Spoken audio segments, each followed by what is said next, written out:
Est-ce que dans ce contexte assez difficile, du coup, ça a encore un sens d'essayer de rechercher une forme d'indépendance énergétique en France? Est-ce que ce serait possible? Est-ce que c'est illusoire? L'indépendance totale en France n'existera jamais, pour la bonne raison que tous les moyens d'extraire de l'énergie de l'environnement font appel à des ressources qui n'existent pas sur le sol français. Si je prends une centrale électrique, quel que soit son mode, elle a besoin d'acier. Nous n'avons plus de minerai de fer sur le sol français. Tous les systèmes électriques ont besoin de cuivre ou d'aluminium.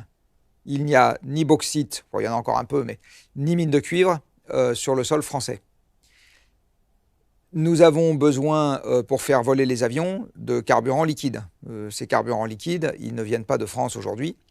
Nous avons besoin, pour faire avancer les camions, de carburant liquide. Aujourd'hui, ils ne viennent pas de France. Et si demain matin, je faisais ça à l'électricité, j'aurais besoin pour fabriquer les batteries de minéraux, de métaux, qui ne sont pas en France non plus. Donc, l'idée de l'indépendance énergétique est quelque chose qui, en fait, stricto sensu, n'existe pas. C'est juste pas possible, quel que soit le mode. Donc si on dit les renouvelables vont nous permettre d'être indépendants, pas plus que le reste. Après, la bonne question, c'est de qui je dépends et pourquoi.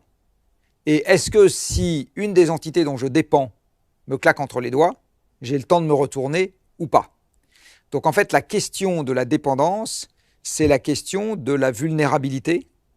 Et cette vulnérabilité s'apprécie en fonction de la manière dont j'ai organisé ma dépendance. On sait très bien dans une entreprise qu'il faut mieux éviter d'avoir 3 clients. Parce que si on en a un qui claque entre les doigts, on n'est quand même pas bien. Si on a 10 000 clients et qu'on en perd un, c'est un peu moins grave. Ben là, c'est exactement pareil.